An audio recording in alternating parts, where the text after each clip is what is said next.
This is a screenshot of our website. In case you haven't been there, I encourage you to go there. Two things I'd like to bring out in particular. One is the Use BDC menu item. Under that, you'll find all kinds of information about how to use BDC, and it's really quite informative, and it's a great way to get into the system. The Help and Support navigational menu, if we go to the next slide, you'll see what's back there. This is a list of, the support that we offer. We have a knowledge base that's searchable, obviously. We have FAQs, we have forums, and we have a lot of documentation. We have YouTube channels with step-by-step demos and also stories about successful research that's been conducted on Biodata Catalyst. And finally, we have a help desk, and you're listening to the person or one of the people who will answer your email if you go through the help desk. So we are not only the people who are here to present this information for you, we are also the people who help you on the other side. So if you do have a question and it's an in-depth question, you might not want to share it here, please feel free to use our help desk, and I will be putting that link and others in the chat shortly. So without any further ado, may I hand over to Dr. Sears from BDC Powered by 7 Bridges. Hi, everybody. Today I am going to present on cloud cost estimation. That's not right. Estimation and minimization.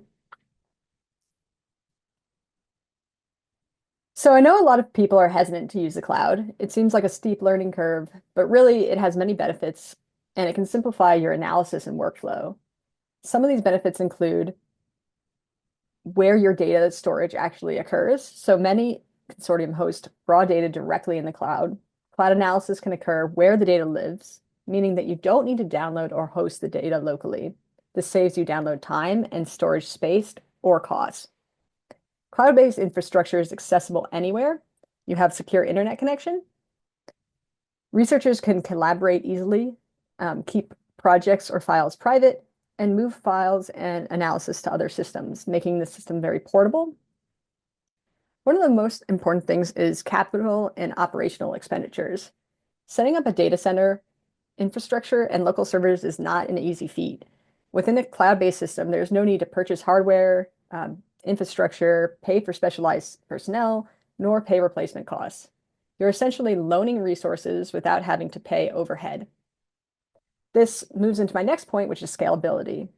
When you think about building infrastructure locally, that infrastructure needs to be able to handle variable workloads instead of requiring permanent purchase of resources locally. You can loan those resources in the cloud-based ecosystems, allowing you to use that loaning of space for maximum possible usage scenarios.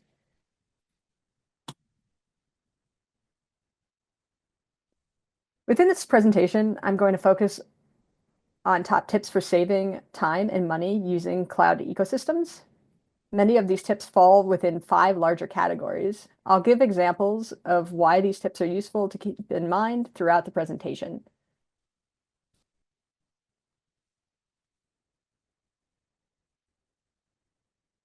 Cloud costs come in 3 flavors: storage, egress/downloading, and compute. We're going to talk about each of these in the coming slides.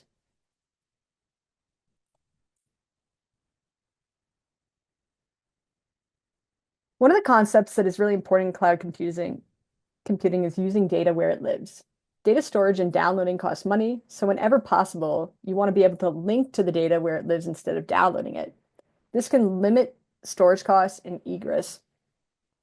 For data hosted by BDC, in our systems, we make it quite easy to link to this data.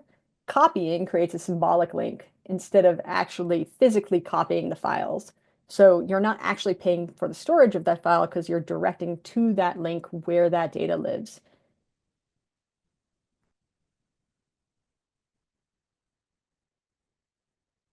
The BDC policy on downloads is very clear. It's not only expensive, but it's against the NIH genomic data sharing policy and often against data use agreements to download hosted data sets. So really using the cloud makes a lot of sense because you get around this. Even if you have a secure system where you're working, you're still not allowed to download this data.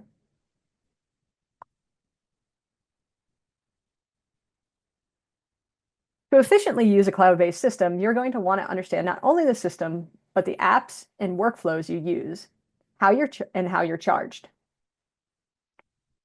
To do this, we recommend that you read the documentation, that you test out apps and workflows before you actually use them to estimate costs, and that you understand your compute costs. At the bottom of the slide, you can see representative costs for each of the cloud cost components using current AWS pricing. So on the left, I can see file storage costs, middle compute costs, and then on the right, data transfer costs.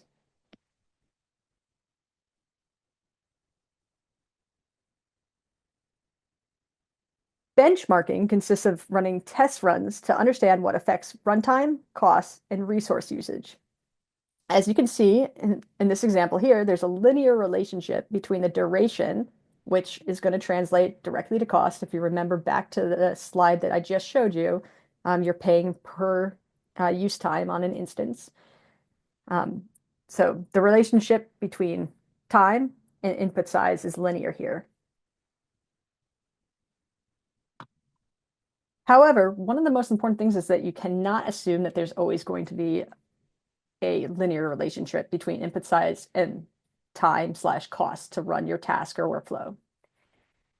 In this example, as the input gets bigger, we actually notice that it does not cost as much as one would expect if we had a linear relationship. A nearly 900% increase in input size leads only to a 232% increase in costs. If you assumed a linear relationship here, you would overestimate your cost. But note, the opposite relationship could be true, leading you to underestimate costs, which is a much larger issue. In summary, don't assume that all of your jobs or tasks will scale linearly. Test out your own workflow.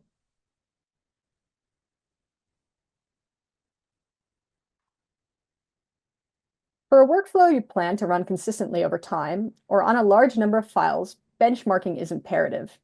Including small test files allows you to optimize the workflow without incurring unnecessary costs.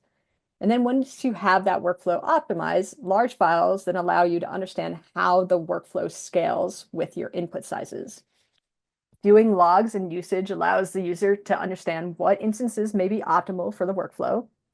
And further optimization of the workflow can be enabled to save even more time through steps like sorting and indexing.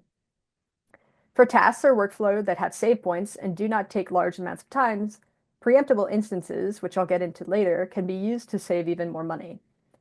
Lastly, configuring emails so that you do get notifications for failures and have these kind of failures organized so that you can see them will help you restart tasks and better track your progress in an efficient way.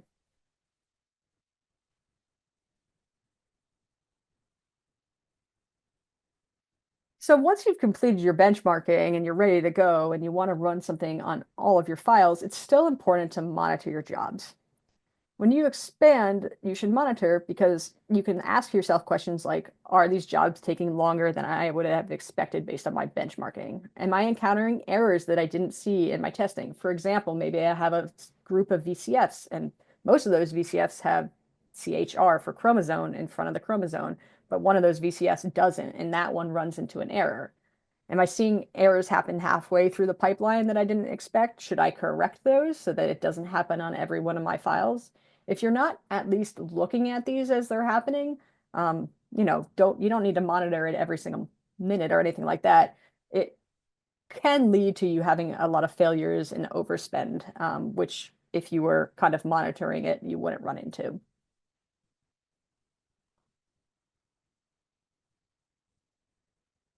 Preemptible or spot instances use spare computing capacity at deeply discounted rates, but can be interrupted or reclaimed by the provider when the compute power is needed. For AWS, if your spot instance is interrupted in the first hour, there is no charge. So really, if you're running a short process, it takes 5 minutes or something, using a spot instance can make that process much cheaper. And you're only going to, at max, lose 5 minutes of time. It'll be restarted. So what I'm showing here is actually a workflow that has two separate applications in it.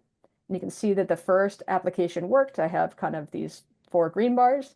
The second application started on a spot instance, which got taken over. but our systems will then run these on a normal instance instead and restart them. So I kind of only lost a couple of minutes of time here. So especially when you're, looking at cost versus time, something that might cost half the amount on a spot instance is definitely worth a couple of minutes of potential interrupted time, especially when it's picked back up.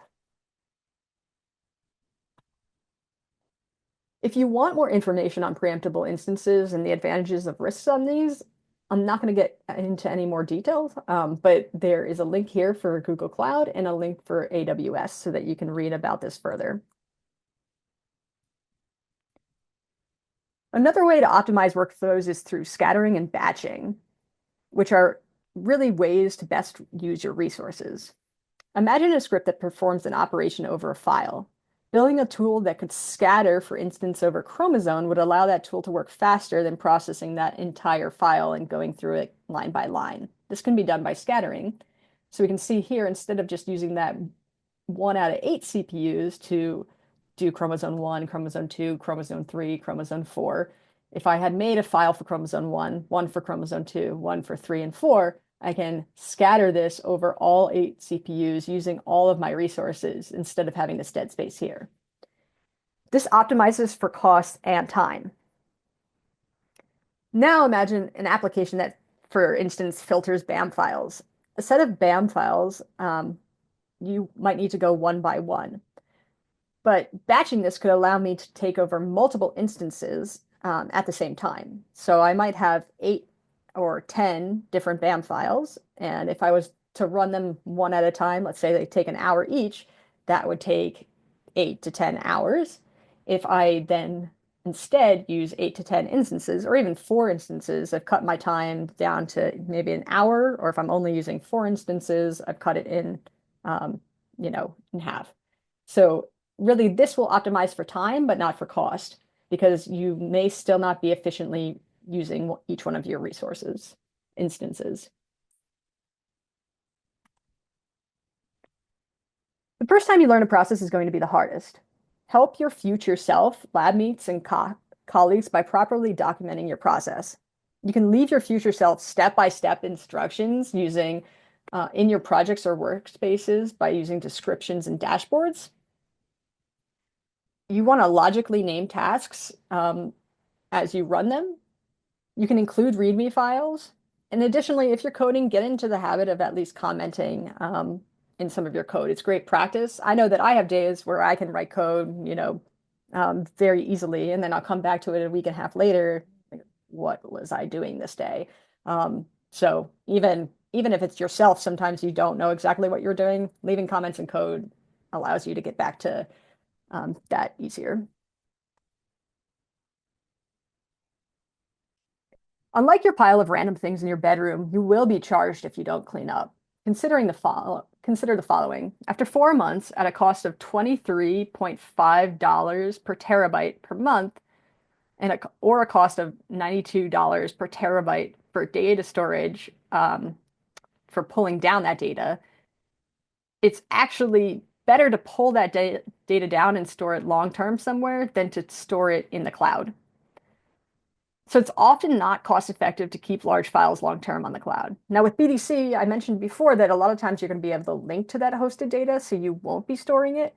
But if you are bringing your own data, it's something to consider is how long do I need to keep this raw data? Can I get to my derived files and keep those instead?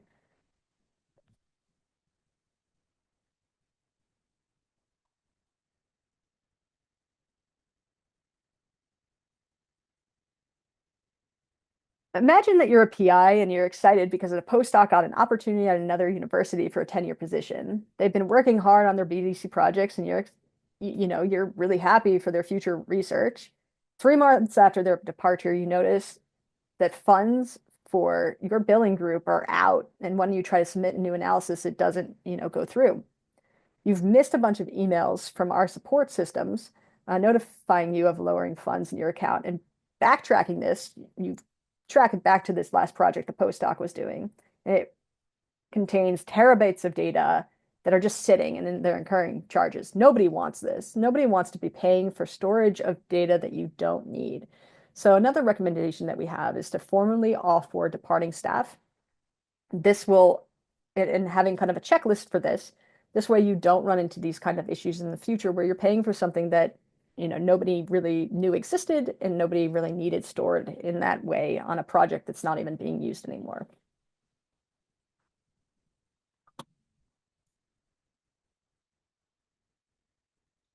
In summary, you can accurately estimate your cloud costs based on benchmarking that apps provide, cost estimation tools, and running your own test data.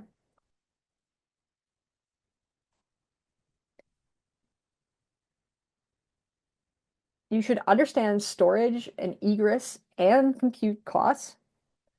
Knowing these cost structures will make you be able to efficiently use the resources that you have. And also make sure that you know about storage costs and when it's better to keep your derived files versus the raw files.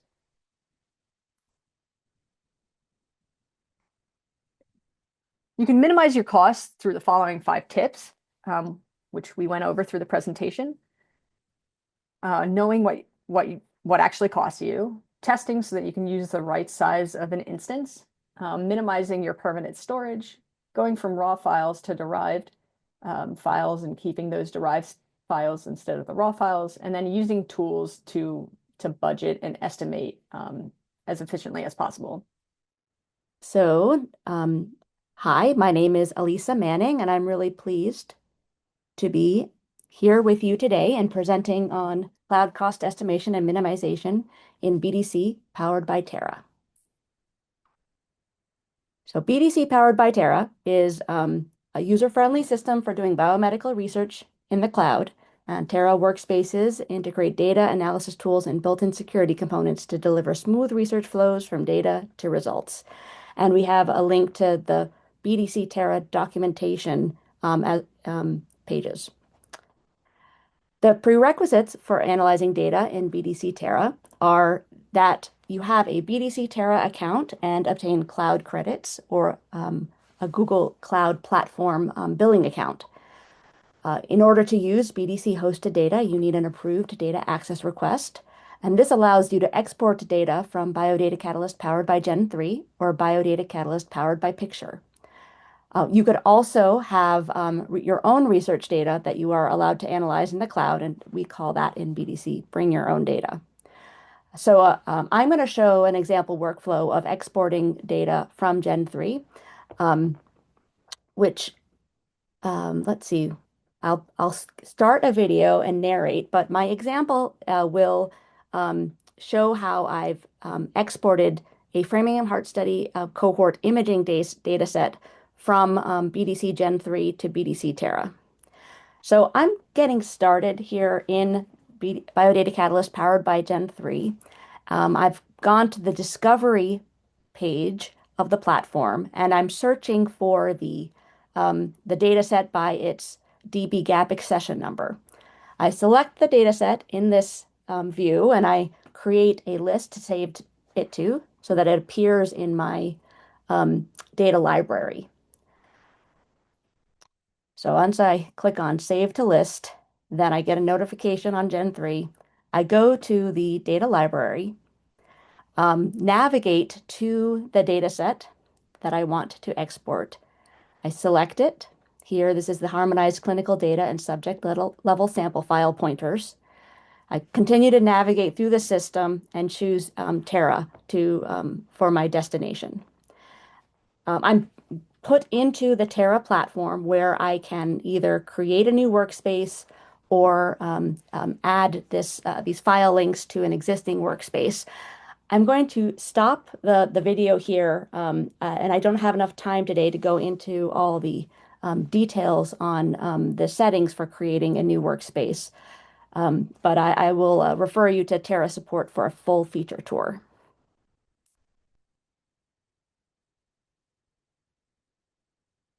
When a BDC Terra workspace isn't created in the way I just showed you, the data page is populated with a set of tables with file links to all the files in the dataset, as shown in this top screenshot, where I've blurred the actual file names and instead show a toy example of what you would see.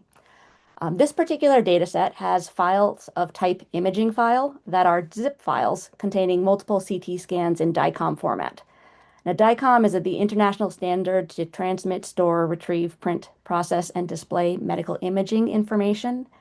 I will demonstrate a workflow that extracts DICOM metadata from every DICOM image in a zip file later in this presentation.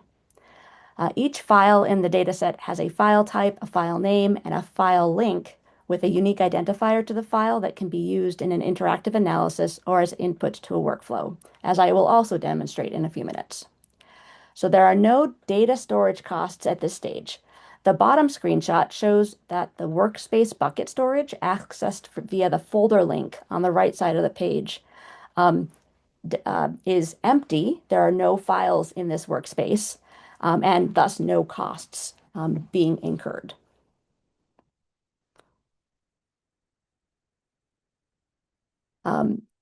And furthermore, as you navigate to the dashboard page in BDC Terra, you can see the data storage costs of all the data in the workspace are clearly displayed.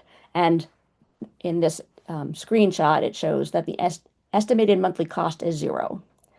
Well, next I will show you the cloud costs associated with an interactive analysis, but along the way, I will copy the imaging data zip files into this workspace bucket to demonstrate how the data storage costs change. Of course, doing this is not necessary because a major benefit of Biodata Catalyst is that researchers do not have to pay for storage of BDC-hosted data. Only derived data, like transformed or cleaned data or analysis results, would typically be stored in the workspace bucket. But moving to the analysis page, I will show you the cloud costs associated with running an interactive analysis. When you run an interactive analysis, Terra creates a cloud environment virtual machine with its own CPUs, optional GPUs, memory, and disk storage. The cloud environment VM has a cloud cost while the cloud environment is running, and the disk storage has a monthly cloud cost until you delete the disk storage, which is called the persistent disk.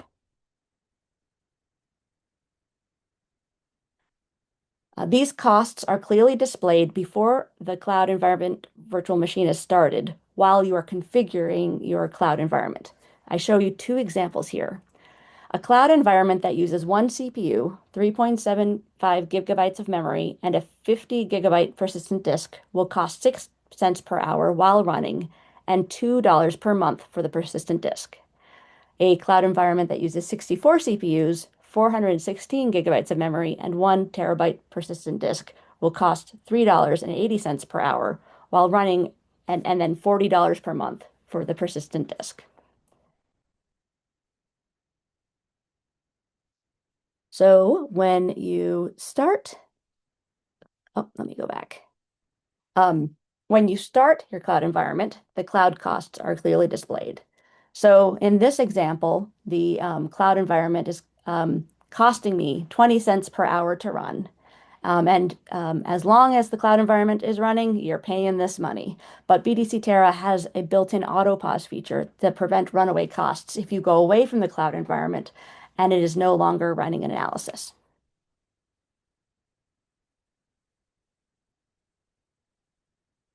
So here is the storage cost example I was telling you about. I started a cloud environment and wrote a script in a Jupyter notebook that uses the Terra notebook utilities to download each linked imaging file to a persistent disk associated with the cloud environment virtual machine. You can see the output of this block of code in the screenshot. I have, with that block of code we were previously looking at, I have copied these imaging files to the cloud environment for persistent disk. So this persistent disk and the files on it are different from the cloud workspace storage bucket. So this is a view of the cloud terminal page where you can interact directly with the cloud environment virtual machine, which is running a Linux operating system. You can see here in my first Linux command, I'm getting this total storage bucket, or the total storage amount being used in my workspace bucket which at this point in time is 1.23 megabytes, the size of my Jupyter Notebook file and probably a couple other notebook files that I've copied into the workspace at this point in my demo. I next use the du command to determine the disk usage of the persistent disk. So this output reports that I am using 5.5 gigabytes of disk space on the persistent disk. Because we generally want to delete the cloud environment virtual machine and persistent disk to save on cloud costs, you need to copy any derived data from the persistent disk to the workspace bucket for longer term storage. And so I show an example of doing this in the third command. So I'm pretending that the original data files, which were obtained from the file links of BDC hosted data, are derived data for this demo. And as I mentioned before, it is certainly not necessary to keep copies of BDC hosted data in your workspace bucket. But when here I'm checking again the total storage being used in my workspace bucket with the same command as before, and I can see a much larger total storage amount being used at 4.7 gigabytes. So I navigate to the workspace dashboard at this point and see, oops, it got one, there we go. Navigating to the workspace dashboard, and I see that I have 4.79 gigabytes of data being stored in my workspace bucket, and what the estimated monthly cost of that storage is. So BDC Terra does have some automatic storage cost savings implemented with bucket life cycle rules. More documentation about this feature is at the link provided. So next, I'm going to demonstrate cloud cost associated with workflows. So workflows are a series of steps performed by an external compute engine, often used for automated and bulk analysis. Workflows are written in workflow description language, or WDL, on BDC Terra, which is easy for researchers to read and write. So I'll show you an example of a couple WDLs in a few minutes. So what happens when you run a workflow? So our underlying engine is on the Google Cloud. And so when you run a workflow, a Cloud Engine virtual machine is created. The Docker image associated with the WDL is downloaded to the VM. The input files for the workflow are downloaded to the VM. And recall that you can use the DIRS file link, and the file is directly downloaded from its BDC hosted location into that cloud VM. Then the WDL commands are run on the VM, the output files are uploaded to the workspace bucket, and the VM is destroyed. So you, as the researcher and user of Terra, never interact with this particular virtual machine. The BDC Terra has a number of features in the workflow configuration page that allow you to control cloud computing costs. And each of these has extensive documentation. And I also highlight that those little eyes within the blue circles, each one of those is a pop-up that gives more context, links to documentation, what is this feature information.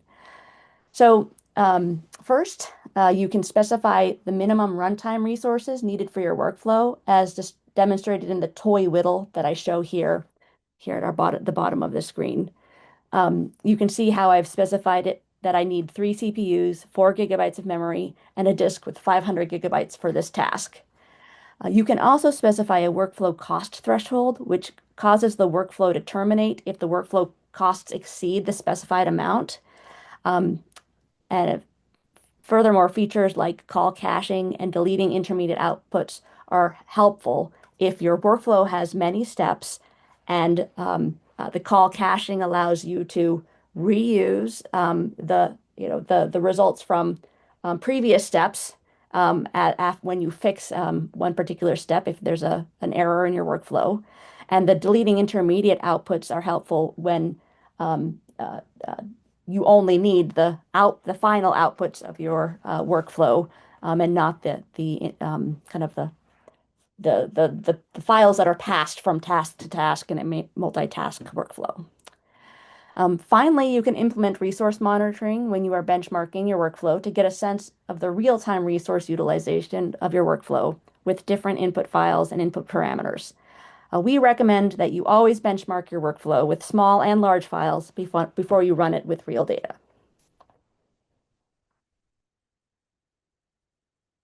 So here is my workflow cost example. So I wrote a WDL that uses Python and the PyDICOM package to extract metadata from the DICOM image files and each of the zip files in the Framingham Heart Study imaging dataset. So most BDC Terra researchers become used to writing their own WDLs for their research tasks.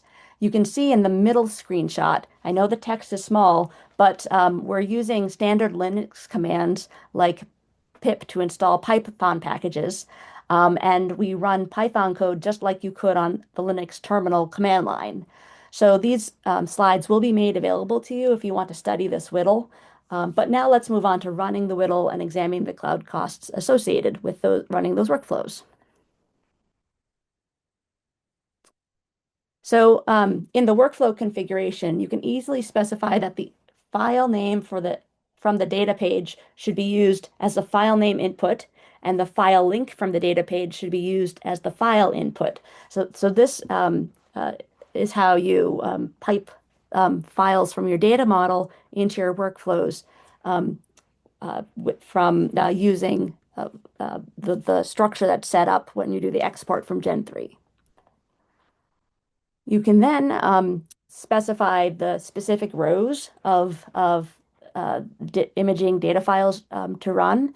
So here I've selected 250 rows, which will run this workflow on the imaging file from 250 study participants with CT scans.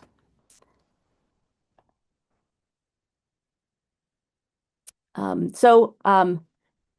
the workflow runs, succeeds or fails, you get an immediate estimated cost. This was a pretty small workflow, so when I got it up and running, pretty soon it had already succeeded. So you can see on the top screenshot that there's an estimated cost associated with every workflow. Now, within a few hours, the actual costs appear. Some of this is not immediately available to us because of our underlying the Google platform does have a gap between when actual costs are available. But for more information on how to understand how workflow costs are generated, we have this link here. So finally, a spend reporting is available for the Terra billing project and all workspaces associated with the billing account. So here is the view of the spend reporting on the Terra billing account that I use for these demos that show a spike in cloud compute costs the day I created and ran this demo. So the owner of the Terra billing project can set up Google Cloud project budget alerts that allow you to set budgets for specific workspaces, set budget alerts to automate the cost control responses and to cap billing when a threshold is reached. Generally, having these settings set up and email alert notifications set up are really helpful for being aware of the potential running cloud costs that are much higher than expected. So these features cannot identify individual user spending in a shared workspace, and a research group needs to take responsibility for this, and nor are the cost reporting immediately available, as I mentioned before. And so here I've provided a few links to our documentation on these features, but again, please visit BDC Help and Support and contact us for additional training. So thank you so much, and we are here to help, and we wish you the most success on your journey in BDC and data analysis. We'd like to finish off saying we do have available credit that we give people who want to try Biodata Catalyst. They work for a US-based nonprofit organization. please do apply for that credit, and please have others on your project apply for the credit as well. It's awarded to individual researchers, not necessarily to a project. So if you have a couple of people working on a project, you may be able to use all of those credits for that project. And my understanding is that the credit is substantive enough that analyses can be run on the credit, and some people have completed their project on those pilot credits. And it's also a reminder that if you use BDC in your project, we do require you to cite or acknowledge us in resulting work at conferences or in publications. And we are very confident that you'll go out and do wonderful things with the analysis that you conduct on BDC.